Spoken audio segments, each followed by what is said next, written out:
everybody, ProtoFoxy here, coming back at you with another video. Transformers, am I right?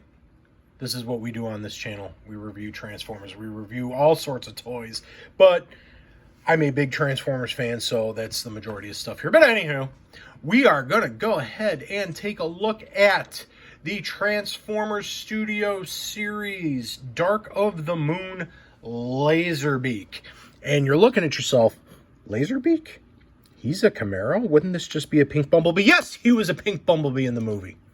So they did this as the toy. And yeah, this one doing arounds a little bit. I got my hands on it a while ago, messed with it, and you know, I give my thoughts. I give my thoughts. It's all good. It's all good. We'll go there. But first, we'll take a look at the packaging. Really cool looking render of Laserbeak Studio Series, Transformers Dark of the Moon. We got the scene for the inlay that we see him as Laserbeak. Transformers Dark of the Moon Studio Series Laserbeak. Nice looking render there. Core class and all those other languages, Decepticon symbol. Really cool looking render. We've got not Bumblebee, Laserbeak. 15 steps. I beg to differ. We've got a QR code for GM because this is an officially licensed Camaro, which is really cool. All that other stuff, that's it for the packaging. Let's take a look at this. This is pretty maligned. Nobody really liked this toy. It has its faults. I don't think it's terrible. I dig it. I'm a sucker for it, but then again, that's just because I'm a sucker for Camaros. And, you know, a pink and black Camaro. It's like, this is the Bret Hart of Transformers. Pink and black attack. I'm okay with it. I don't think it's terrible. Is it great? No. Is it good? Not really.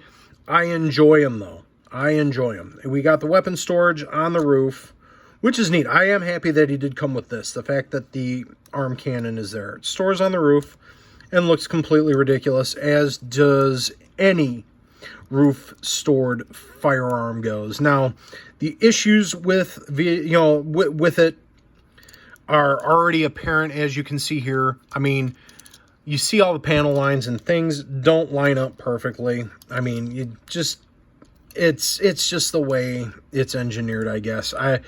They could have done, some better engineering for the core class Camaro here. I don't think we've gotten a core class Camaro Bumblebee for the Studio Series, so it's hard to say. This was a first attempt, and it's not the best, but I dig them because I'm a sucker for Camaros, and I do, for as much as we've gotten a deluge of movie-based Bumblebees, I dig the way he looks, so of course, and being that it's Laserbeak, it's okay.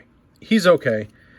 Got a lot of nice detailing though. We see the Chevy bow tie, headlights are painted.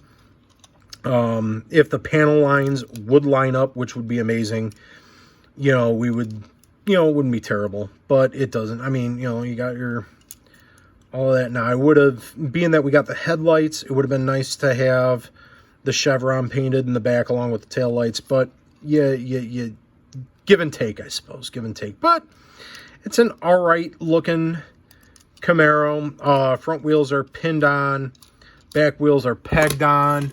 He rolls not really great, but anyway, it's core class, whatever. Get a look at him with core class Megatron. As we can see how that works out. Now, car mode is pretty long, actually. He's longer than Megatron, but not as wide.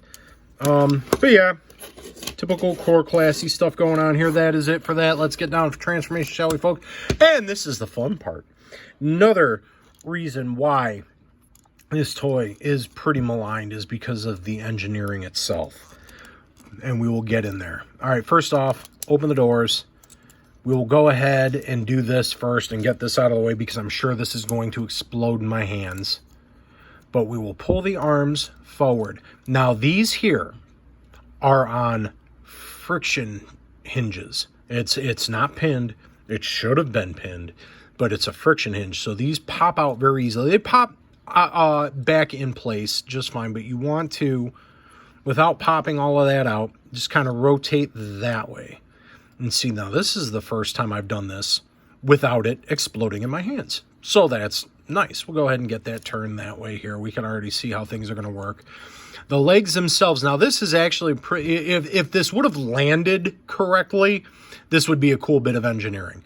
I mean, the feet, and you can see them in vehicle mode, but the way the legs kind of work and the way they kind of just hinge into place, it's actually pretty neat. But let's go here. Now I got to remember how to do this because this is a bit wonky. So you pull that, it separates, and then the feet fold down. Same deal on this side. Just kind of pulls away without breaking, and then fold the feet down. Whoops.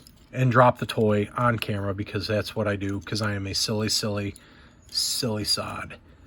Boom. Got that all done. Now here comes the fun part. We're going to go ahead and take and pop the head out as it sits in this little recessed. He puts his head into his belly. And we go ahead, flip the hood assembly down, and as you're doing that, you want to get the head up the rest of the way. And it all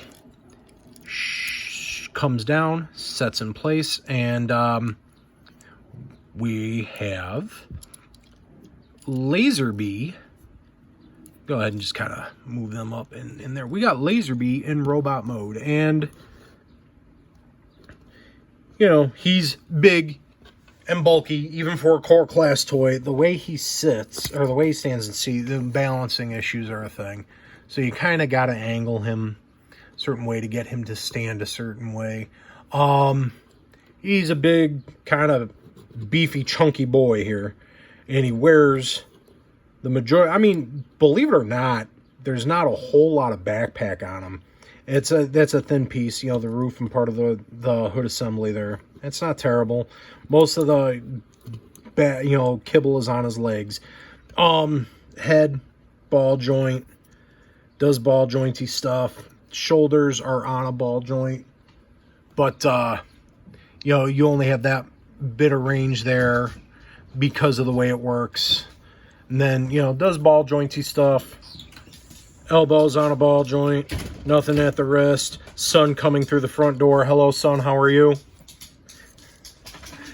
Legs kick forward that far because the hips are on a ball joint. Does not go back any further whatsoever.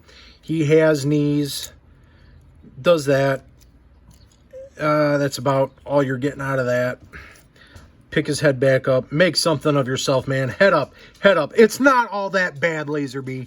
It is not all that bad. Keep your chin up. It'll be fine. You're not a terrible toy, just not a good one.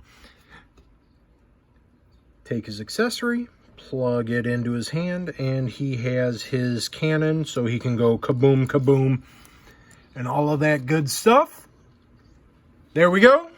Let's get a comparison in with Core Class Megatron. And we can see how that works out. Spin him around. Like I said, you know, flat, clean back transformation, all that good stuff. He wants to fall over right now because balancing is not that great. But 'tis what it is. And that is Core Class Laserbeak for Studio Series. Laserbeak. Yeah, I like it. Is he a great toy? No. Can I recommend him? If you're a completist, obviously, you know, more casual Transformers fans, they'll get this. I mean, you get it for your kids. I mean, they're just going to throw it around the house anyway, so that's what they're made for. But as a toy itself, it's not great. As a representation of the character model, not great. But I don't know. I kind of dig them. But I'm a sucker for the movie Bumblebee. I'm a sucker for Camaros. So I dig it. Your mileage may vary. It's $10. What's $10 going to do? Right? Anywho, all that being said, if you liked it, give it a like. If you did, shoot subscribe my way. I greatly appreciate this. And I will say unto you this. Be kind to yourself and your fellow human beings because life is too short. So play on. I will see you in the next video. Poor Laserbeak. Getting all the hate in the world. And he's just trying to be a Laserbeak.